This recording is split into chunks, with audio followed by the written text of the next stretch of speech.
Mann, he's a professor from the University of Waterloo, and he's very famous for his work in black hole cosmology, particle physics, quantization, and information. He was the president of the Canadian Association of Physicists in 2010, and he was awarded and honored many times for his work in teaching and refereeing. And in 2019, he got a Medal of Excellence from the Canadian Association of Physicists. And in 2022, he was honored as a university professor by the University of Waterloo. And in 2024, he was recognized as a fellow of the Canadian Association of Physicists. And today he will tell us about the holographic chemistry of black holes. Please go ahead. Okay, well, is this mic working? Yes. Okay, good. Well, thank you very much for the kind introduction. It's a pleasure to be here at HKUST and in Hong Kong. I've never been to Hong Kong before, and so far I very much like what I see. I think it's a fantastic setting out here at Clearwater Bay, and I'm so far enjoying it very much. So what I would like to tell you about is work I've done over the past 3 to 4 years in detail, but in some sense over the past almost 15 years having to do with black hole thermodynamics, or rather what we've come to call black hole chemistry. And we can begin here with a question John Wheeler asked his group of graduate students about 50 some odd years ago. What happens if you have a cup of hot tea and you pour it into a black hole? And the students thought, what the heck? Well, the problem is this: the tea is hot, it has entropy, but as understood at that time, black holes absorb everything and emit nothing, so therefore they presumably are objects with zero temperature. So where does the entropy go? If the black hole remains a black hole, you've got a hot object touching a cold object, but the cold object doesn't get hotter, which violates everything we know about thermodynamics. So one of the students in the group, Jacob Bekenstein, thought about this, and he said, well, let's think. The tea has mass. So if it's poured into the black hole will have to get bigger. Its area has to get larger. And so we had this idea that the area of the horizon of a black hole was somehow related to thermodynamic entropy. And this, if you like, was the beginning of black hole thermodynamics as we understand it. And Bardeen, Carter, and Hawking subsequently produced a paper that became known as the 4 laws of black hole mechanics that we now can understand as being correlates of the 4 laws of thermodynamics. There's a 0th law that says the temperature of any system in equilibrium remains constant. Well, for black holes, it's the surface gravity at the event horizon remains constant. So that's a signature of equilibrium. They developed a first law of black hole mechanics that we now interpret as a first law of thermodynamics, namely a small change in the mass is equal to the surface gravity multiplied by a small change in the entropy divided by 8 pi, setting factors of g and h bar and c to 1, plus additional work terms. If the black hole is charged, then you've got a potential times change in charge. If the black hole's rotating, you've got a change in angular momentum times angular velocity. So the point is differences in mass between nearby solutions are equal to differences in areas multiplied by the surface gravity plus the work terms. And then it was Bekenstein who pointed out this entropy area relation. The area of the event horizon never decreases in any physical process. The black hole can only get larger. And then finally, the 3rd law came along somewhat later. Werner Israel formulated it and said basically that you cannot reduce the surface gravity of a black hole to 0 in any finite number of steps. And as we all know, it was Stephen Hawking who pointed out the relationship between the temperature of the black hole and the surface gravity at the event horizon. So what is black hole chemistry? Why do we call it that? Well, as the four laws of black hole mechanics delineated for us, there was a parallel between thermodynamic energy and the mass of a black hole, between temperature and the surface gravity. Here I've restored the factor of h bar. This is what Stephen Hawking pointed out in 1974. And then there's Bekenstein's entropy area relation. And so you had a relationship between the first law of black hole mechanics on the right and the first law of thermodynamics on the left. However, if you're paying attention, there's an additional term on the left that didn't appear on the right, namely a pressure volume term. In all thermodynamic systems that we ever deal with, there is a change in the pressure multiplied by the volume of the system leads to an increase in its energy. So where is this term? Now, for a couple of decades, people didn't worry about it, they just ignored it. But about 15 years ago, Brian Dolan did point out that it's a rather peculiar mismatch between the two sides. Well, this mismatch is rectified by the cosmological constant, as we will see, or a negative one. Einstein called it its biggest blunder. He introduced it originally in order to keep the equation, in order to keep a universe from expanding, which is what Friedman discovered when he solved the equations in a cosmological setting. If you introduce lambda in the right way and adjust it accordingly, you can put the brakes on the expansion and keep it static. But then Hubble came along and showed, well, it's not really static. And so today we now still wrestle with this term, whether it actually exists and what it means, though cosmological observation certainly seems to point quite strongly in favor of a positive lambda, which we could regard as cosmic tension, or we call it dark energy today. String theorists, on the other hand, prefer negative lambda, since supergravity is best formulated in that context. And negative lambda, in a perfect fluid model, can be interpreted as cosmic pressure. So lambda's small in a low pressure system, but large, negative lambda, in a high pressure system. And so this led to the notion that the vacuum actually has a pressure.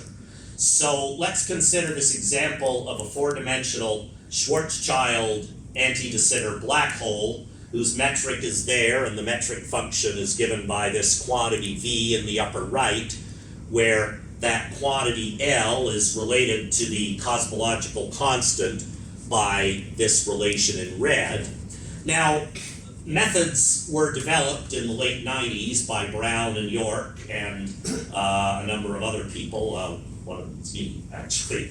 And you can easily show, using these methods, that the mass, the ADM mass, or conserved mass of the system, is given by this function of R plus and L. The temperature, using Hawking's relation to the surface gravity, is given by this, and the entropy is a quarter of the area of the horizon. And so you can show from this that not only is the first law satisfied, but this relation here, originally pointed out by Larry Smarr in the 1970s, is also satisfied, except that you need an additional volume pressure term. Without that term, the Smarr relation, this relation on the left, is not satisfied. And so that's an indication that lambda is in some sense needed to restore this constant of integration in the first law, if you like, or this proper relationship between them. So in the perfect fluid interpretation, here, this is an exact solution to the cosmological vacuum, this metric up here. But if I put lambda on the right-hand side and interpret it as a perfect fluid like so, then we find that it is a fluid with pressure of minus lambda over 8 pi g, and density equals negative the pressure of lambda over 8 pi g. And in fact, the notion that a cosmological constant could be, in fact, interpreted as thermodynamic variable was pointed out in a paper by Jolyon Creighton and me in the 1990s. What we did not do then is follow it up and investigate the implications for the first law. In hindsight, I'm sort of kicking myself because I could have done a lot of this work much earlier. Padmanabhan pointed out something similar a few years later, and so did Brian Dolan, as I mentioned earlier. Sorry, here is lambda a constant, and yeah, lambda is a constant as far as the metric is concerned, just the way the mass would be, but it is going to be regarded as a thermodynamic variable.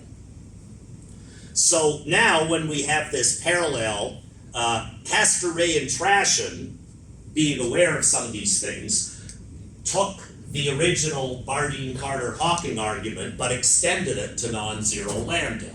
Curiously enough, nobody had tried this before, and what they found was this pressure lambda relationship right here. So now this is nice because we have balance in the first law. There is pressure volume in thermodynamics, there's pressure volume in gravity. And in some sense, when in space-times where lambda is zero, they're rather like unusual thermodynamic systems that are pressureless. And such systems are in fact the exception rather than the rule. So in fact, the mass is no longer the energy of the system, but it is the enthalpy of the system. Enthalpy, I know all you know what it is, but you might have a friend that doesn't, so you can tell your friend that enthalpy is the amount of energy it takes not only to make a system, but also to place it in its environment. So if you have a negative lambda, you've got a cosmological vacuum, and there's, if you like, a cost to making a black hole in that environment. And in some sense, the mass is the total energy minus the vacuum contribution. Each of these is infinite on its own, but if you use the Brown-York type methods to compute these, you find the difference is finite and is given by the usual mass. So again, these papers down here have discussed some of these issues, but it was Castor-Ray and Trashin that put them together properly in a generalization of the laws of black hole mechanics. So here is an example of how we could interpret this pressure volume idea. And it goes back to the first black hole phase transition pointed out, the Hawking-Page transition, where Stephen Hawking and Don Page noted that in anti-de Sitter space you can have large black holes and small black holes, and the large ones had positive specific heat, but the small ones had negative specific heat.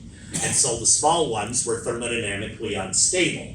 And if you plot the free energy of these black holes, you find that you get the small ones have higher free energy than the big ones. This is a very steeply sloped curve, but it does go down and down forever. So at any given value of the temperature above this HP point, the small black holes have higher free energy, so the thermodynamics of the system means it wants to be a large black hole. However, you reach a point called the Hawking-Page temperature at which it is thermodynamically favorable for the black hole to dissolve into thermal anti-de Sitter space. In other words, a system of pure radiation which can be normalized at zero free energy. So for colder temperatures, the large black hole is unstable to becoming radiation. Now, there is also a temperature way down here, which is the minimum temperature any black hole can have, unstable or not. And below that, all you can have is radiation and ADS. In other words, there are no black hole solutions with temperatures colder than this T-min. So this is a first order phase transition between large black holes and radiation. If you had ADS at cold temperatures and you gradually made it hotter and hotter, you would reach a point at which the radiation would rather collapse into a black hole. The system would increase its entropy at above that temperature, and then it would be a black hole. Now, what does this mean? Well, David Kubasnak and I pointed out in a paper in Canadian Journal of Physics that this has an interpretation as a solid-liquid phase transition with an infinite coexistence line. And the large black hole is like the liquid. It's less ordered than radiation, which curiously enough, you might think it's a gas, but it's actually more like a solid. What do I mean by that? Solids have lower entropy than liquids. The radiation has less entropy than the black hole does once you're at the threshold temperature or above it. So from this, you can develop an equation of state, which is pressure times V is temperature minus K over 2 pi volume, where K is the curvature of the transverse space. It's either positive if it's spherical, 0 if it's toroidal, or -1 if it's hyperbolic. And we see that planar black holes, where K is 0, are like an ideal gas. They are, in gravity, what the ideal gas is to chemical thermodynamics. This little v is the specific volume, and I'll be making use of that a fair amount in this talk. What happened to the pointers? This is the specific volume. It is the volume divided by the number of degrees of freedom, and it's a more useful quantity. If you restore the original volume, then you get good old PV equals nRT that all of us have seen in chemistry. So, about more than a dozen years ago, David and I took a look at charged anti-de Sitter black holes, and we discovered they behaved exactly like van der Waals fluids. Their temperature, entropy, and electrostatic potential are given by these equations in blue, straightforwardly calculated. But now we take seriously that this system is a system under thermodynamic pressure and has a volume. And it turns out the volume needed to satisfy the first law is actually the Euclidean volume of the black hole. But remember, this is not the actual size of the black hole volume-wise. It is the thermodynamic conjugate volume. So you can easily show that both the first law and the Spar relation are satisfied for these black holes, and I emphasize the Spar relation would not be satisfied if we did not include the pressure volume term. But in fact it is. That thing's gone, yes. So, what about the equation of state? Well, you can take the temperature relation and replace 1 over L squared by the pressure, and you discover that you get pressure is equal to temperature over 2R plus minus this 1 over R plus squared term plus a charge term going like 1 over R plus to the 4th. And to get a physical equation of state, if you put the units back in, then we get pressure is kBT over 2L squared R plus. So that suggested, again, this specific volume that I mentioned on the earlier slide, that the specific volume is equal to R plus multiplied by twice the square of the Planck length. And that's the quantity that we use. And so now we get this equation that is the van der Waals equation for a charged black hole. What do I mean by that? Well, if I compute the Gibbs free energy from the action in a fixed charge ensemble, I obtain this formula in red. And when you plot that formula, you discover that you get 2 kinds of curves depending on how large the pressure is. So at pressures above a critical value, you get a nice smooth curve that's a monotonically decreasing function. Below a critical value, you get this structure called a swallowtail. Spewing at me, and battery's almost out from this thing. You get this structure called a swallowtail, which you can see at the corner means there is a first order phase transition, where you're going from a, oh, now this is totally out, this battery is dead in this thing. Is there another? Point it to the laptop rather than point No, it's telling me the battery is out. There's no doubt about that. So that's okay, I can do without it. Let's see if I get, so here is this swallowtail, and you get a first order transition from a large black hole to a small one. You do not get a Hawking-Page transition because there is charge, and charge is conserved. And so as a consequence, you get a transition that is very similar to the gas-liquid transition of a van der Waals fluid. The large black holes like the gas, lots of entropy. The small ones like the liquid, not as much entropy. And you obtain a coexistence curve between the large and the small, pressure versus temperature. So along this line is where the two phases coexist. When you get up there, you've got a second-order phase transition at this critical pressure, which is where the swallowtail shrinks to zero and there is a discontinuity or a kink in the curve. Not a discontinuity, a kink in the curve, discontinuity in the first derivative. Here's another example of how you can apply this. It's something called the reentrant phase transition. A system undergoes a reentrant phase transition if a monotonic variation of any thermodynamic quantity, okay, does that one work?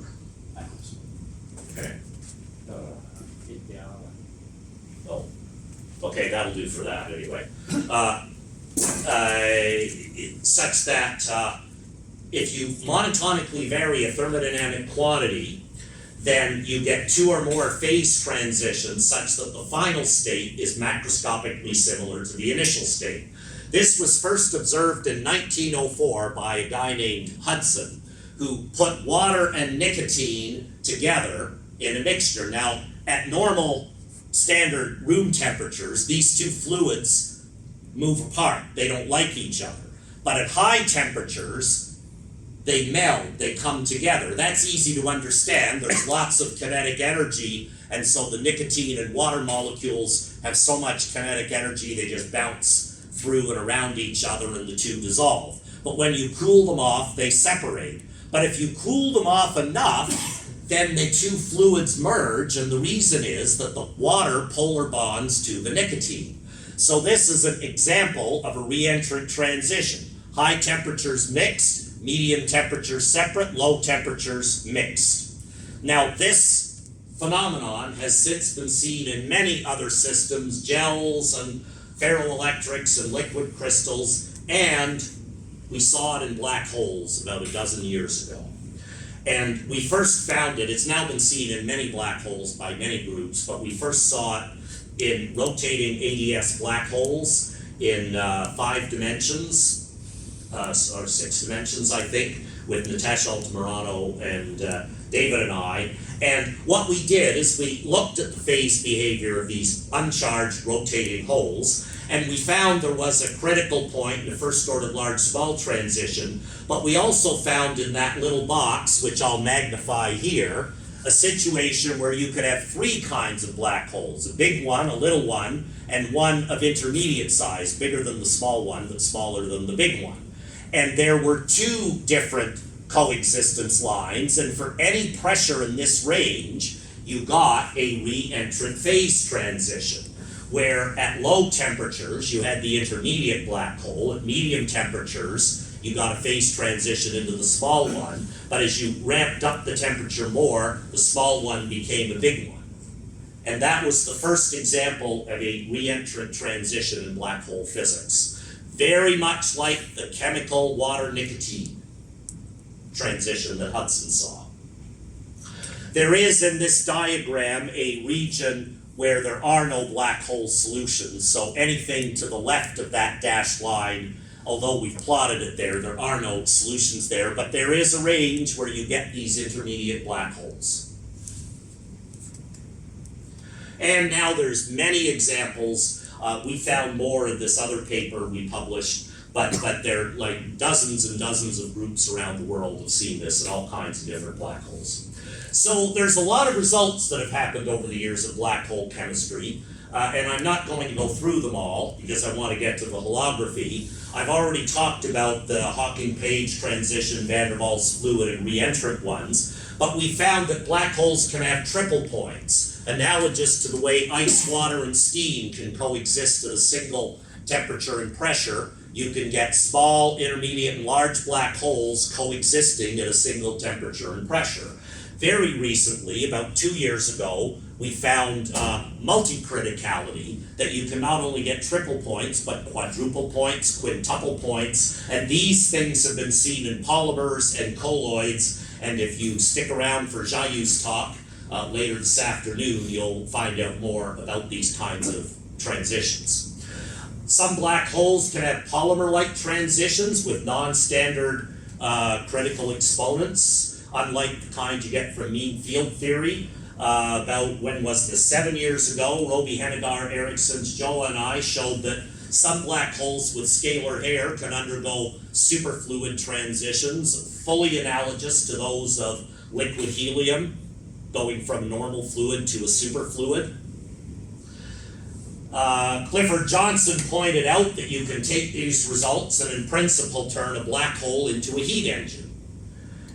And Roby and Fiona McCarthy and Alvaro Balan and I showed that in fact such heat engines had a theory-independent upper limit on their efficiency given by 2 pi over pi plus 4. More recently, it was Ruth Gregory and David Kubasnak and Michael Apples that began investigating accelerating black holes, which naively you might think could not have a thermodynamic description because they're accelerating. But in fact, in ADS, you can get the anti-de Sitter effect to balance the acceleration, and you can interpret these things thermodynamically. And in a couple of papers that I have with Ruth and David and Andrei Santabalan and Ali Ovgun and so on, we showed that in fact these things do exhibit new phenomenon, such as that swallowtail I showed you snapping at a critical value of the pressure. And Xiaowen Wei and Yuxi Liu and I pointed out, based on earlier work they did, that the natural interpretation of the results of black hole chemistry is that the degrees of freedom of a black hole are not atomic or subatomic, rather they should be understood molecularly.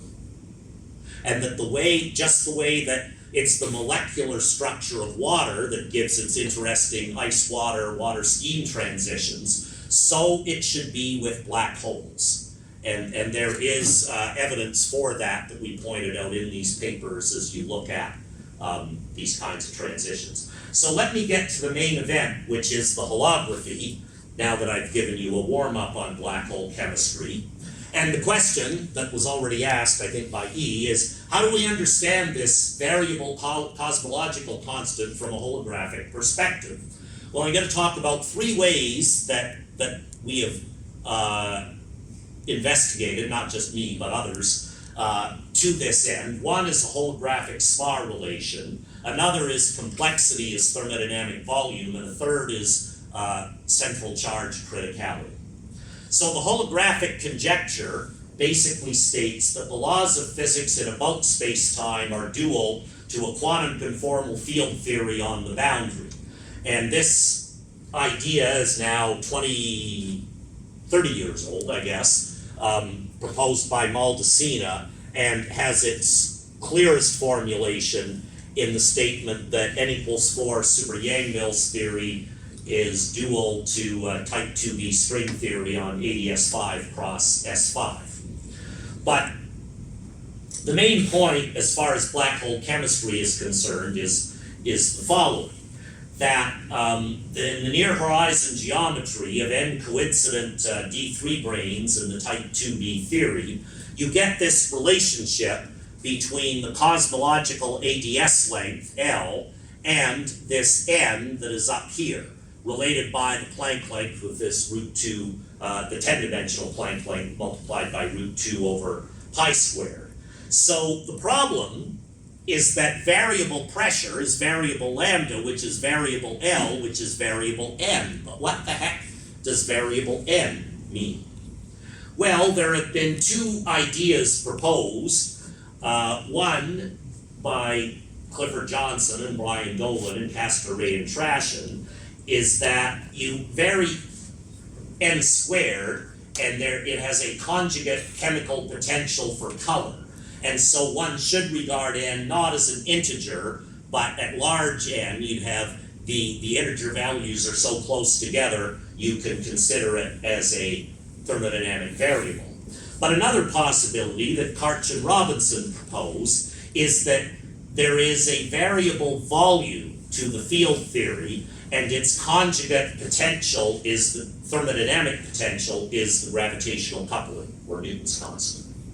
So that's the view I'm going to pursue here. And what Karch and Robinson did is they said, let's take a look at the expression for the free energy of a system in the large n limit. Well, it should scale like n squared times a function of the chemical potential mu, the temperature, and the ADS length. And from this, they were able to get a SMAR type relation on the boundary in the CFT, where the energy of the CFT is the temperature times the entropy, phi times the charge, and omega j, and mu c, where the tildes are related to the normal phi and q and so on by certain parameters in rescaling. And there is the CFT equation of state.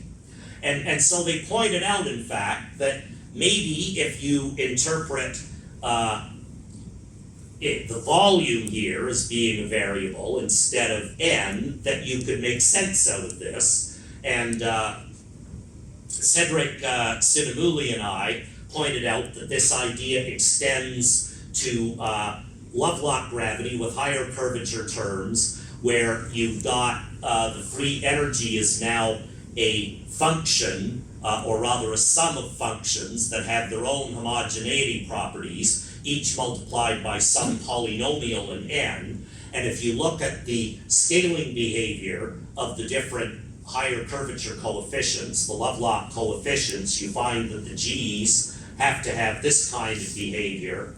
And with some manipulation, you can obtain the SMAR relation between mass, temperature, entropy, pressure, volume, Lovelock couplings and their conjugate potentials, and phi q. This relation at the bottom was obtained by Castor Ray and Trashin a few years before we showed that you could get it from this holographic viewpoint.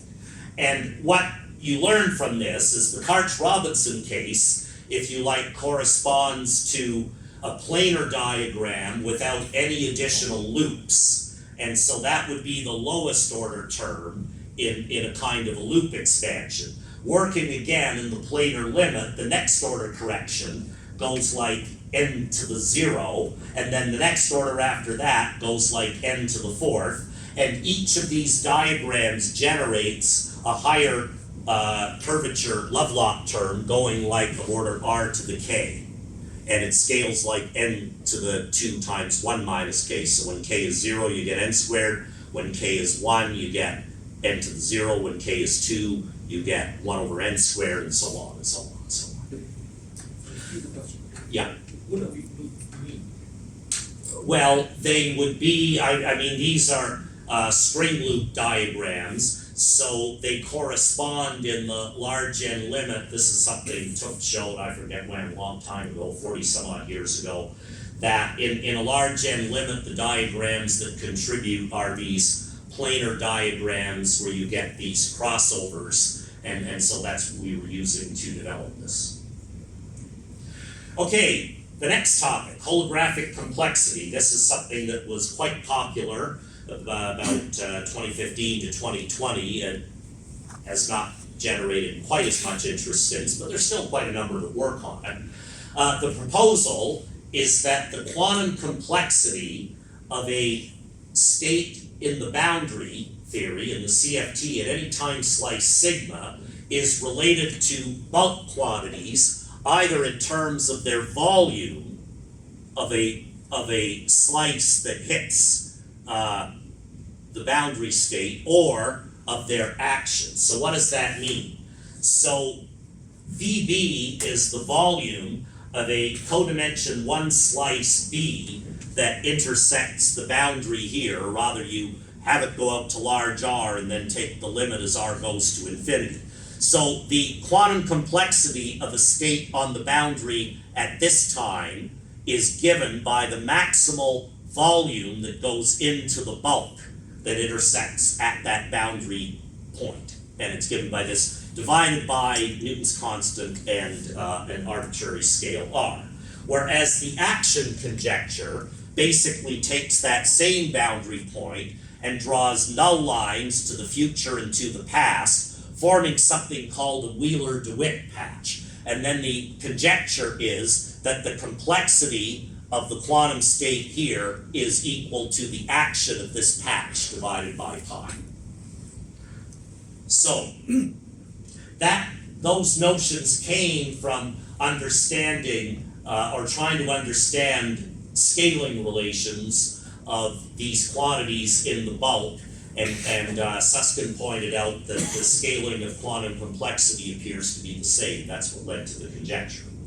Now, of course, in fact, these quantities are infinite, so the calculations in the original proposals had to be done more carefully, pointed out by this group up here, and they showed that, in fact, what the other people said about the conjectures, they got the right answer, but for the wrong reasons, so you have to do the problem more carefully by subtracting the ADS version of each of these quantities that I wrote on the previous slide.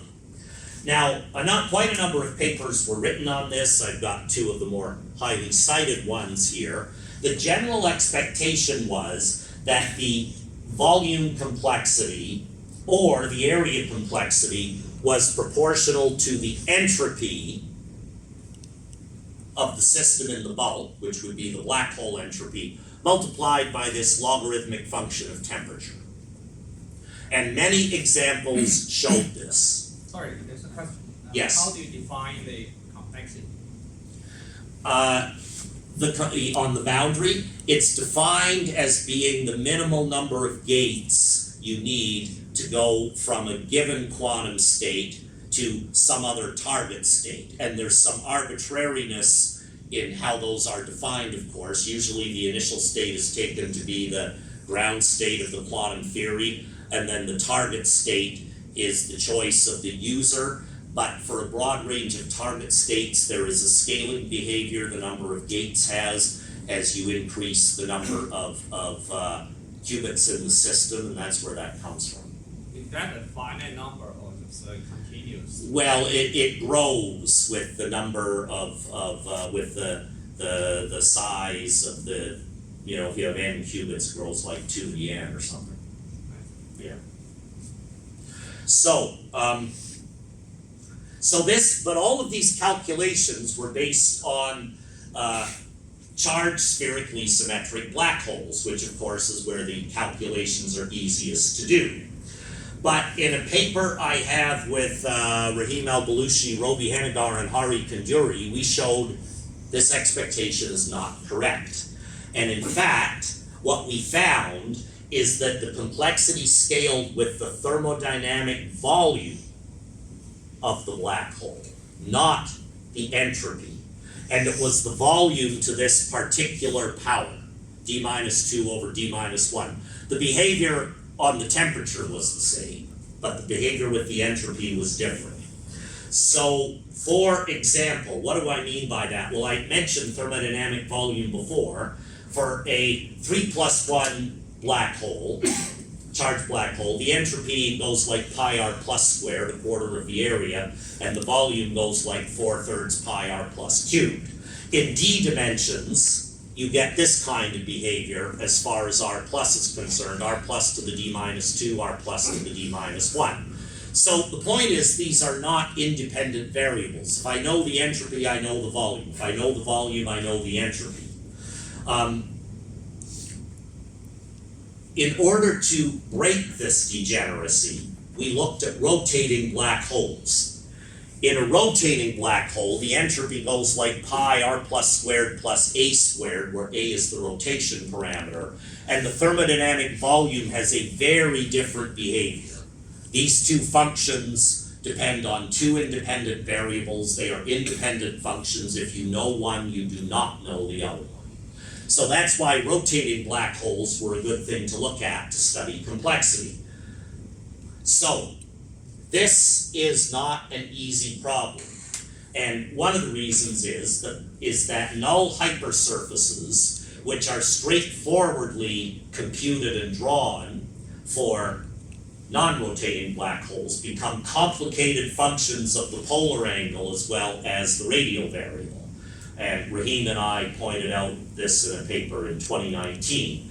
So the problem is, it's not clear how to get a Wheeler-DeWitt patch. It's not clear how to match null hypersurfaces from the boundary to the interior.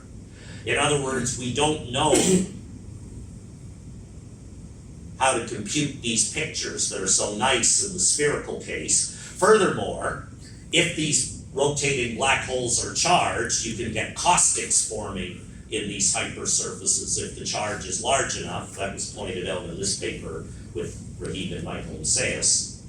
However, there's one class of black holes for which this works very well, and that class is the class of multiply rotating black holes in higher dimensions where all the angular momenta are equal.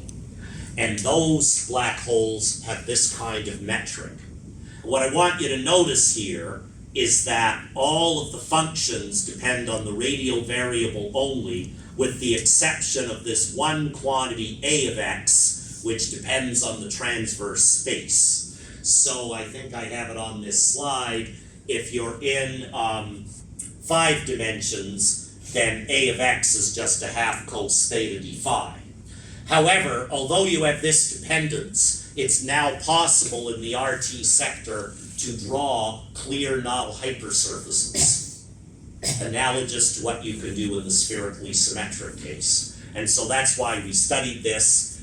Here are these functions here, and these metrics have been studied by these various groups in these references down there. So, what's the causal structure? Well, as I said, you can define a nice Wheeler-DeWitt patch for these multiply rotating things just the way you can for a spherically symmetric one. They are simple, and the angular velocity, well, relatively simple, they're not really simple, but simple enough. And the horizon generators become nice simple functions of t and psi, and the horizon angular velocity is also a relatively simple function of r plus n and a. So, this is a very long and tedious calculation, even with these simplifying considerations. It takes many pages. The answer for the complexity, for computing this action of the Wheeler-DeWitt patch, boils down to this, computing this integral right here, where theta is this function right there. And I'm showing you what the quantity looks like, so you can believe we actually did it. But when you compute this, we found, to our surprise, we didn't know to look for this, is that this quantity scales like the thermodynamic volume divided by the ADS volume to this exponent, not like the entropy. And in fact, we were so surprised, we actually brute force checked it for a variety of dimensions. Here I'm putting it for d equals 5. You can see that if you plot on the vertical axis, what we've got plotted is the complexity divided by the volume to the 3/4, and here we've got the complexity divided by the entropy. So you can see these curves converge to a straight line showing this scaling in the volume case, but they do not at all converge. They're not approaching the entropy. So that's quite definitive. What about complexity equals volume? Well, here the formula is a bit simpler. You end up having to compute this quantity, where remember h and g are those complicated things given in the metric. But again, we found this same thermodynamic volume scaling relation. Don't confuse this volume with that one. This is the volume of that patch in the bulk. This is the conjugate thermodynamic volume. So again, we find that once the black hole gets large enough, this scaling behavior sets in, and it does not set in for the entropy. And we checked all the higher dimensions. What's in this table is dimension in this column. Delta CV going like R plus to some power, and that same volume, which is a function of R plus, and we just checked how these powers compared with what we got numerically, and you can see it's excellent agreement. So the lesson is the complexity of formation, if this means anything in holography, that it scales with thermodynamic volume, not with the entropy. And I've put on the slide what this looks like for the multiply rotating black hole in the red equation at the bottom, and what the entropy would be for those same things. It was shown by this other group that this also happens for the Kerr ADS black hole. So what we did, although we chose a special black hole, it's not particular to that. And for solitons, this was also found by Shane Andrews, Roby Henegar, and Hari Kaduri. So what does this volume mean? Well, I already gave you the answer to this riddle. What's the smallest area that encloses a given Euclidean volume? Well, the answer is a sphere. And you can take this quantity R, which is a dimensionless ratio of volume to area, and you can show geometrically this is always less than 1. And when you have a spherical boundary of the volume, then you get it equal to 1. Well, for black holes, you can replace the volume in the area with the thermodynamic volume and the area of the black hole. And given Svedich, Kubiznak, and Pope conjecture that all black holes obeyed the reverse of this inequality, that for black holes this was always bigger than or equal to 1. And it was borne out by many black holes. Here it is for the Kerr black hole, where you can show this quantity is indeed bigger than 1. And saturation means that the entropy of a black hole is maximized by the Schwarzschild anti-de Sitter solution. So if you give me a black hole in a rotating class of a given volume, and you tell me make the entropy as big as you can, then I've got to turn off the rotation. That's what that means. Entropy does play a role in complexity, namely it bounds it because of this inequality. And you can show, because of this reverse isoparametric inequality, this is delta CV, or proportional to it. So delta CV times 1 over S is greater than 1, or in other words, entropy forms a lower bound of the complexity. So it's not totally irrelevant. Last topic in the last few minutes, central charge criticality. Remember that holographic SMAR relation of Karch and Robinson? Well, dimensional scaling suggests that in fact the central charge goes like something times L to the D minus 2 over Newton's constant. So Wan Kong, David Kubiznak, and I took a look at this, looked at the CFT first law, and input this into the change in the central charge and came up with this bulk first law, where E was M, Q tilde, these are the tildes I mentioned earlier, go like QL over root G, and phi tilde is phi root G over L. What's different from other approaches is we varied Newton's constant, and we obtained from that the bulk SMAR relation.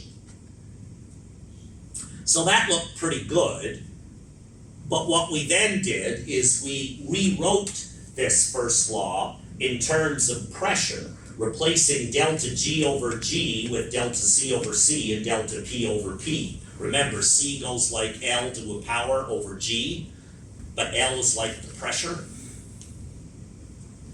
So then we get this hybrid or mixed bulk first law that depends on bulk quantities here, but also on the boundary central charge. And the coefficient of the pressure was now a different kind of thermodynamic volume, than what we had seen before. That's a consequence of this hybrid approach. There is a conjugate chemical potential that depends on this quantity Vc, and we showed that this Vc satisfies that reverse isoparametric inequality that I mentioned, provided mu is negative. But what really, I think, got us interested, or why I thought this is interesting, is we looked at those van der Waals charged black holes that I showed you at the beginning of the talk, but now in the context of this CFT hybrid first law, and we discovered that there is a correlate.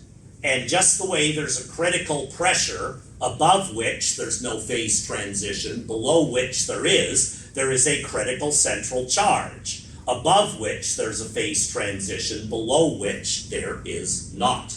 This is the first time we showed that a bulk transition had a correlate in the boundary theory. So we then set out to look at all kinds of different ensembles in the CFT. You have charge and its potential, pressure and volume, and central charge and mu. So you get 2 cubed, or 8 different possible ensembles. We found that only 3 of them gave any interesting phase behavior. That's this 3 at the bottom here. None of the rest of them had interesting phase behavior. And so if you look, for example, at fixed electric potential, volume, that is thermodynamic volume in the CFT, and central charge, then you get this kind of cusp, Hawking-Page type cusp, which corresponds to the confinement-deconfinement phase transition in the boundary theory. Again, another correlate between Hawking-Page bulk transition and a boundary phase transition. And this was pointed out in a couple of papers here that we have with Mann. What if we fix the charge, the thermodynamic volume in the CFT and mu? Well, then we discovered we got a rather interesting phase diagram. This is mu versus temperature. So we have these high entropy states all in this green area. We have low entropy states in this orange area down here, and a phase transition between 2 different kinds of low entropy states there. The white areas are forbidden. So what we pointed out in that paper and in subsequent ones is there is now a pathway for understanding bulk black hole chemistry transitions in terms of the boundary CFT. And there are now quite a number of researchers working on this, but there are a number of open questions. What does it mean to vary Newton's constant? What are the duals of reentrant transitions, or triple points, or superfluids? How do we incorporate large n corrections, or small 1/n corrections, I should say? Well, we mentioned some of these here, but I'm out of time, so I'll just put up the summary. Thermodynamics is thermodynamics, and I think a large-scale lesson of all of this work is that black holes are just like any other thermodynamic system in a chemistry lab, under the right circumstances. I think this is important because whatever the quantum theory of gravity comes out to be, it better permit this kind of behavior, or there better be a really, really, really good reason why it doesn't. Just the way our theory of atomic physics allows water to condense from gas to liquid. It would be pretty weird if our quantum theory of gravity doesn't allow something analogous. But maybe it doesn't. We don't have one. There is now a holographic understanding emerging. We have a holographic SMAR relation. We know that complexity cares about thermodynamic volume. We know the central charge has a critical threshold value that signifies when a first order transition can happen and when it can't. But we're looking for duals of standard black hole chemistry, and a whole other frontier is to flip the sign of the cosmological constant to see if we can make sense of these things into Sitter space. But I think that is enough for now. There's still a lot to learn from black hole chemistry, and I just told you my assessment. Here it is on the slide. If you're interested in reading more, here are a couple of standard references. Thanks a lot for your attention.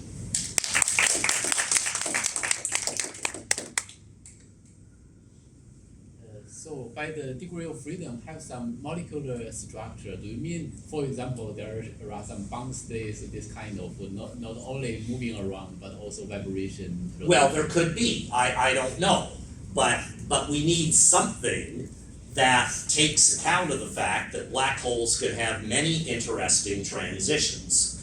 And I think the bias in the subject is these things should all be subatomic.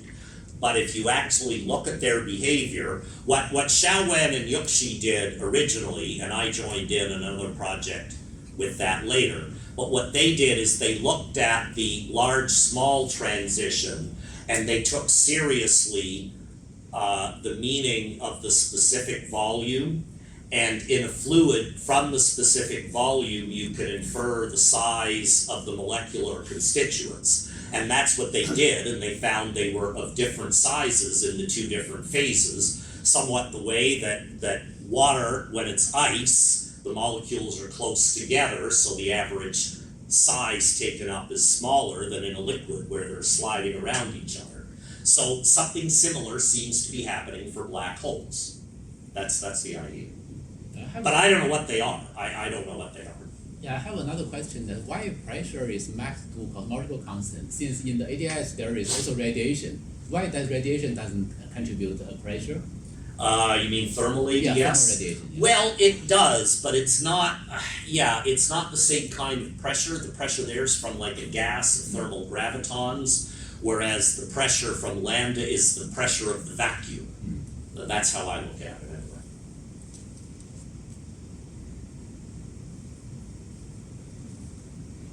Sorry, I'm still very confused whether this applies to like a sea of black holes or really like just one individual Yeah, so black hole. that's a good question. How do we understand this? Well, there are a couple of different ways of looking at it.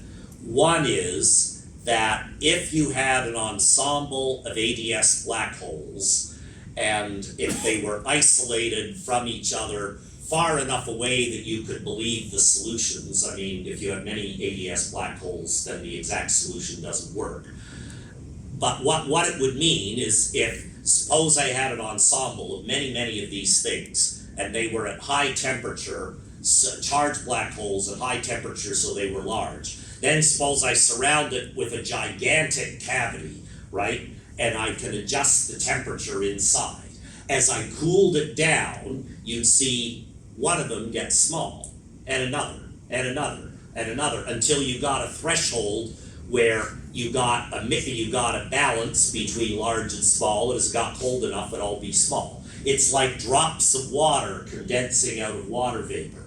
That is one way of looking at it. The disadvantage of that, of course, is you need to believe you can get a lot of ADS black holes, and each one individually obeys what I say. Another is that you don't need to do that, and you can just believe this for one black hole, and you can regard this as a kind of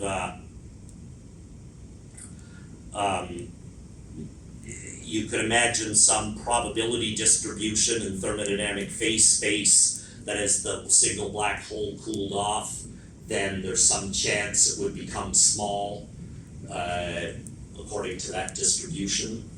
But the way I think about it is the ensemble picture.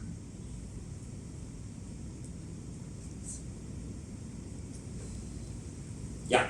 I have a question. Since the black hole evaporation is a continuous process, in your work, the black hole and Hawking radiation is a phase transition. So, is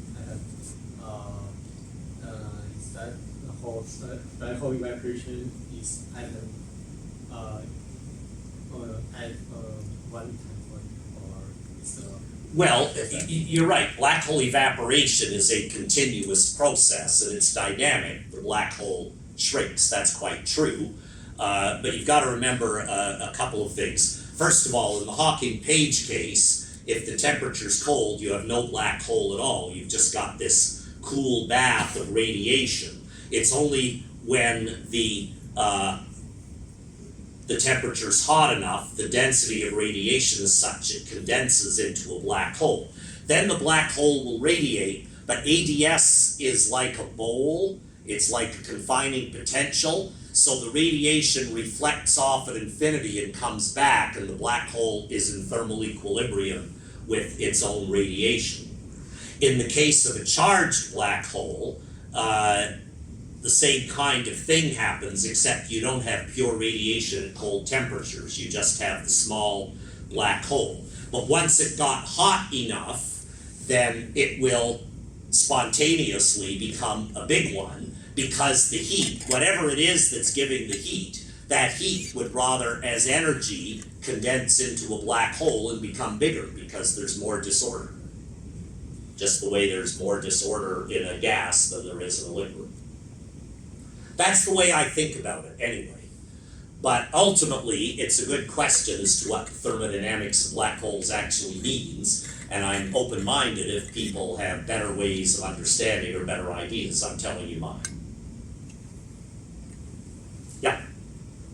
Yeah, so following his logic, I would like to know if there is a consistent or just qualitative estimation on the behavior of black holes or similar system deviating from the thermodynamic equilibrium. Well, that's what Jayu was going to talk about when she presents her work. Yeah, so there are some studies of looking at black holes displaced from equilibrium and looking at their evolution approaching an equilibrium state, and that's one of the things Jayu has done, and she'll talk about that. So yes, that is what you do, is use a version of the Fokker-Planck equation to study this, called the Smolakowski equation, and she'll tell you about that if you want to come back in half an hour. But yeah, that is right. You can displace black holes from equilibrium, but they will, just the way a chemical system will settle to third. If you take a chemical system, displace it from equilibrium, it will relax back to equilibrium. Black holes do the same thing, as far as we can tell. And when I say they do it, all of these are the predictions of theory, of course. We don't have any experiments. But this is what the theory is telling us. And if the real world is different, there better be a darn good reason why. That's my view at this stage. Sorry, but in ES, black hole. Sorry, in what? In ES space-time, black Yes. hole can evaporate. As you say, this is relaxed to the thermal equilibrium. Right. But since when black hole evaporating, there is some quantum process which happens when black hole is very small. So I wonder if this black hole chemistry accessible for this quantum process. Well, I would think it should be, but it depends what you mean by a quantum process.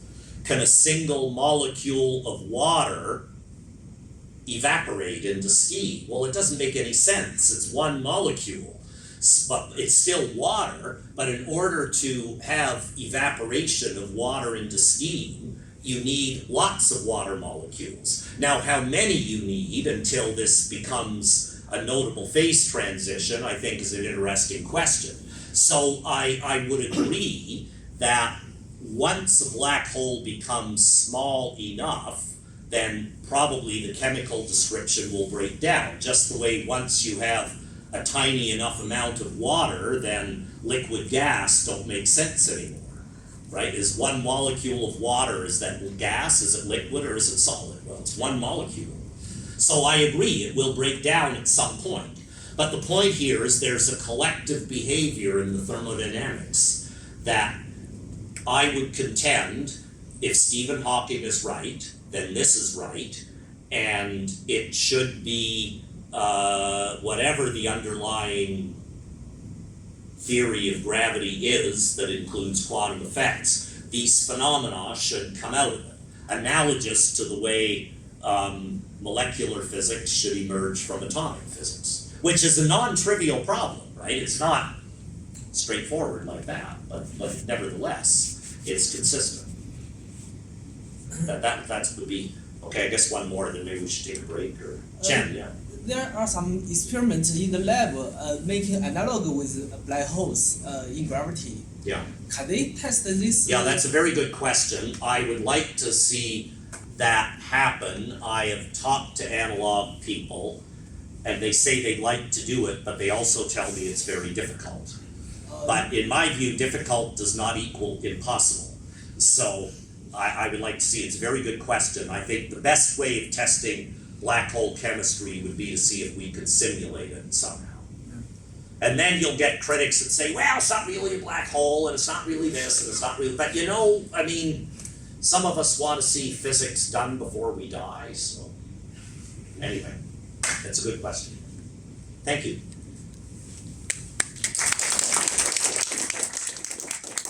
Okay, so let's come back in 25 minutes, and the second talk will be at 3:30.